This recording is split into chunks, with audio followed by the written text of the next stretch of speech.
저희가 광주에서 만나서 네. 말씀 좀 많이 들어보고 싶었는데 예. 버스가 떠나는 바람에 네. 보내드렸어요. 네. 너무 아쉬웠습니다. 네, 그래서 저도 아쉬웠습니다. 아쉬웠죠. 네. 버스를 제가 멈추고 싶었지만 또 네. 다른 분들 타 있고 하기 때문에 버스를 보내드렸는데 그래서 저희가 오늘 또 김병조 의원 모셔서 현안에 대해서 들어보고 또 최혜병 네. 특검법 관련해서는 의원님이 계속해서 이 사안에 있어서 여러 가지 문제점을 지적하고 네. 또 여러 가지 의혹을 계속해서 밝혀내는 그런 과정이 있기 때문에 오늘 또 말씀을 들어보는 시간을 가져보도록 하겠습니다. 의원님. 네.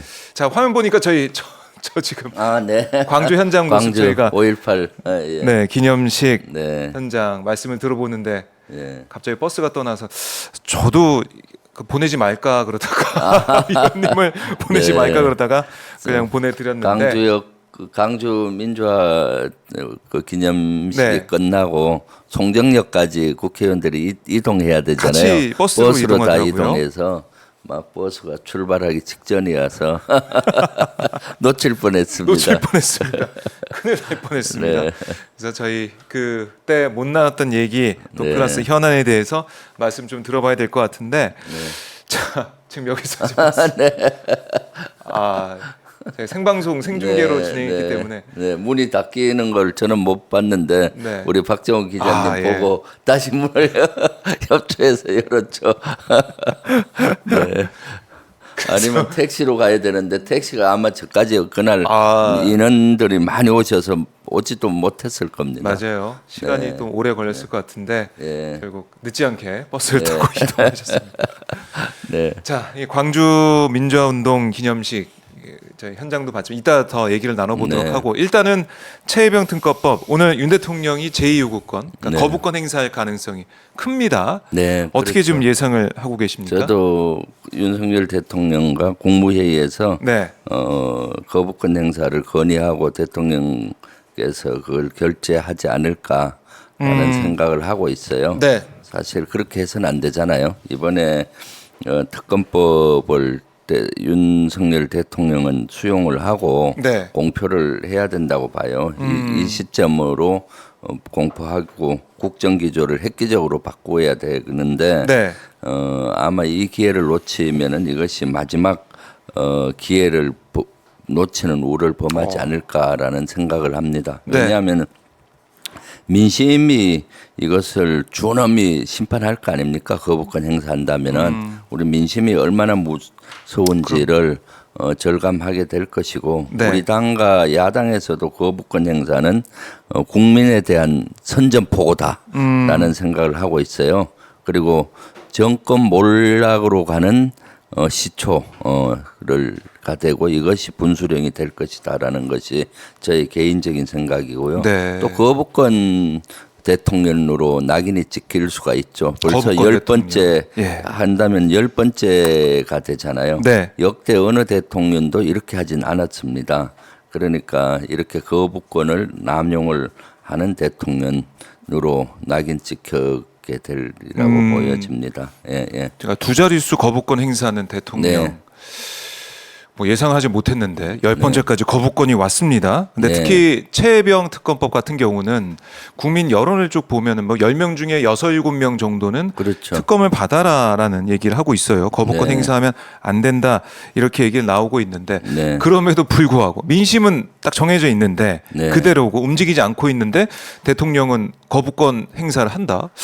그러니까 이거 어떻게 봐야 될까요? 그러니까 지금 거부권 행사한다는 기미들이 여기저기서 나오잖아요. 네. 대통령실에서도 기자회견, 대통령이 기자회견 할 때도 선수사, 공수처 수사를 지켜본 후에 불만족스러울 지켜보자. 때 하자 네. 뭐 이렇게 선수사 후특검을 언급해서 거부권 행사하겠다는 것을 예고한 상태고 또 대통령실에서도 특검법 통과 직후에 우리 네. 국회에서 특검법 통과가 됐었잖아요.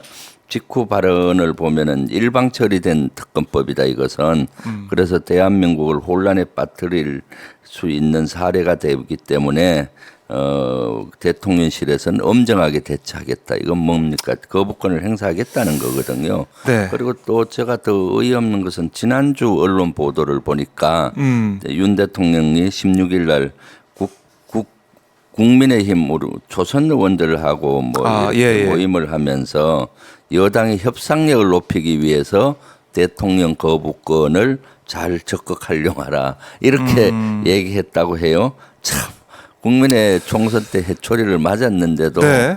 아직도 정신을 못 차리고 있는 대통령, 아직도 정신을 못 차리고 있는 국민의힘으로 보여집니다. 사실 대통령은 초법적인 존재가 아니거든요. 대통령도 법 테두리 내에서 해야 되는데 네. 이러한 모습은 초법적이고 제왕적인 어떤 리더십을 보여주고 있다라고 저는 생각하고 있습니다. 네.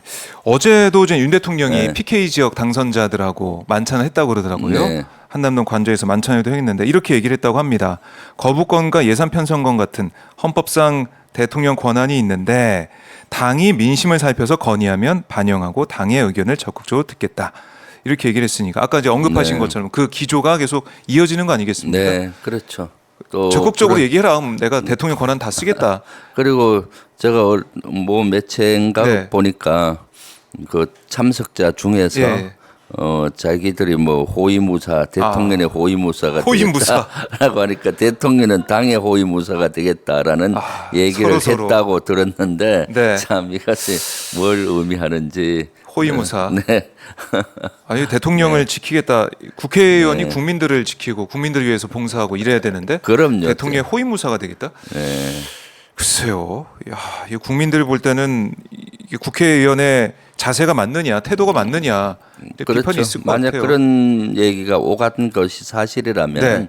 그것은 진짜 국민을 무시하는 것이죠. 지금 박 기자님 얘기한 대로 사실은 국회의원은 국민을 대표해서 국민을 바라보고 네. 국민의 호위무사가 돼야 되는 거잖아요. 그러네요. 그런데 그럼요. 대통령의 호위무사가 된다는 것은 말이 안 되는 것이고요. 대통령도 마찬가지입니다. 국민의 대통령으로 남아야 되는 거잖아요. 네. 대통령 후보 당시야 뭐 특정 정당의 대표로서 선발이 됐기 때문에 후보니까. 특정 정당을 대표한다 하지만은 네. 대통령이 일단 되면은 국민의 대통령이 돼야 합니다.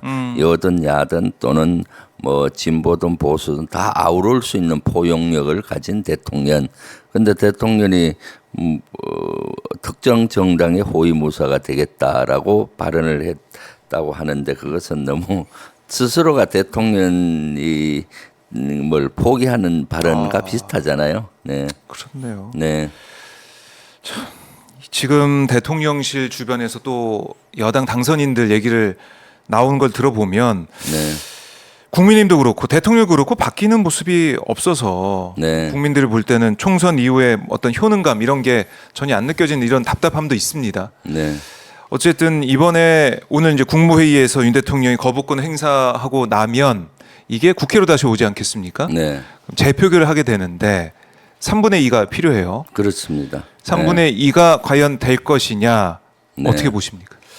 쉽지는 않을 거라고 쉽지 않을 봐요. 것 같아요. 그렇지만은 그 국민의힘에서는 바짝 긴장하고 표단 속에 나서는 것 같아요.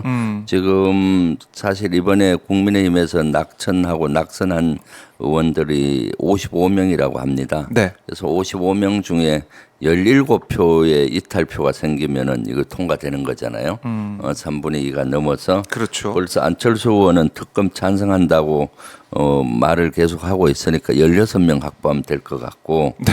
그리고 지금 각종 여론조사에서도 보면은 보수 성향을 가진 분들도 이 해병대 특검에 대해서는 찬성을 해요. 또 여기에 대단히 분노하고 있거든요. 네. 지금 윤석열 대통령이나 대통령실 국방부가 하는 태도에 대해서 보수에 계시는 분들도 분노하고 있죠. 왜냐하면 이것은 진보 보수나 뭐 이런 거 할 것 없이 보수의 특히 가치가 아니거든요. 보수의 가치는 뭡니까? 네. 군기강이 살아 있고 군의 이런 안보가 중시 여겨야 되는데 지금 이러한 사건으로 군기강이 무너지고 군의 명예가 실추되고 있지 않습니까?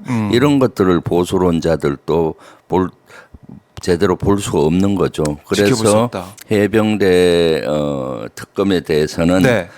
보수에 계시는 분들도 찬성하는 분들이 많아요. 제가 지역에서 보수론자들 만나면은 이 분야에 대해서는 되게 격분을 해요. 아, 여기에 대해서. 네, 예, 예. 그래서 이것은 보수의 가치인 네. 사람들은 격분할 수밖에 없겠다라는 생각을 하고 있기 때문에 네. 이번에 재의결이 된 경우는 저는 국민의힘 이탈표가 좀 있으리라고 보는데 17명까지 나오리라는 거에 대해서는 퀘스천 마크죠, 사실은. 지금 국민의힘 뭐 유상봉 의원 같은 경우는 방송에서 말한 내용을 보니까 김웅, 안철수 네. 두 사람 빼면 이탈표가 없을 거다. 네. 또 이렇게 전망을 하더라고요. 그러니까 이게 국민의힘 내부 표단속을 위한 얘기인지 아니 정말로 이렇게 네. 국민의힘 내부가 똘똘 뭉쳐서 단속이 정말 되고 있고 글쎄요. 55명의 이제 낙선자 공천 못 받은 사람까지 포함해서 다 놓고 봤을 때 17명만 이탈하면은 뭐 17명이니까 얼마 안 돼 보이는데 네. 과연 17명 중에 김웅, 안철수 의원 제외 15명의 의원들 21대 의원들이 과연 돌아설 수 있을 것이냐. 국민의힘 의원들에게 제가 부탁하고 싶은 것은 네. 이럴 때 양심의 소리를 듣고 또 지역 국민들의 소리, 주민들의 소리를 듣고 거기에 따라서 행동하기를 좀 바랍니다. 사실은. 그렇죠. 네, 안 그럼 나중에 두고 후회하지 않겠습니까? 네, 예. 일단은 양심의 소리, 그러니까 양심에 좀 기댈 수밖에 없는 네. 그런 상황이다. 이게 21대 국회에서 만약에 이제 폐기가 된다 그러면 22대 국회 다시 또 당연히 있죠. 당연히 추진되는 거 특검 아닙니까? 추진이 돼야 되고 네. 그때는 또 8표만 얻으면 되잖아요. 재의결 한데도. 8표. 그러니까 근데 그때도 점점 김웅, 안철수 두 사람만 하고 6표가 안 그런데 나오면 김웅은 이번에 당선이 안 안 됐구나. 됐으니까. 그러면은 7표 이거 어려운 거 아닙니까? 안철수 의원이 만약에 다시 그러니까요. 표결한다고 하더라도 네, 예. 쉽지가 않네요. 그러니까 네, 지금 쉽지 아까 저희가 언급해드린 것처럼 호위무사 얘기까지 나오고 있는 지금 당선인들의 네. 그런 성향을 봐서는 분위기를 네, 봐서는 네. 22대 국회에서도 뭐 이게 시간도 오래 걸릴 뿐더러 재표결할 때 어떻게 될 거냐. 그러니까 생각보다 총선 이후에 국민의힘 내부에서 좀 다른 목소리 나올 줄 알았는데 네. 지금 보면은 글쎄요 또 호위무사 얘기 나오지 또 네. 당의 호위무사가 되겠다고 윤 대통령도 그렇게 얘기를 하지 이게 윤석열 대통령의 그립감 영향력이 안 작아질 수도 있겠다 이런 네. 생각이 들더라고요. 네. 변하지 않을 가능성도 있겠다. 그렇죠. 지금 총선에서의 그 민심을 네. 받아들여서 정책 기조를 바꿀 것이다. 우리가 기대를 했는데 기대를 좀 지금 했었어요. 한 달이 넘었잖아요. 네. 총선 이후에. 그런데 지금까지의 태도로는 그러한 모습이 전혀 보이지가 않고 있어서 앞으로도 기대하기 어렵다라는 것이 저의 생각입니다. 네. 결국 국민들의 또 힘, 국민들의 목소리가 또 어떻게 네. 커질 것이냐. 네. 국민들이 또 거리에 나가서 또 많은 고생을 하실 것 같다는 생각이 들기도 하네요. 그럼요. 때문에. 만약 200석이 오늘 안 되다 거부권 보니까. 행사하면은 네. 이제는 원내뿐만 아니라 원내 장애 투쟁도 우리 국회의원들이 같이 해야 된다고 봅니다. 네. 네.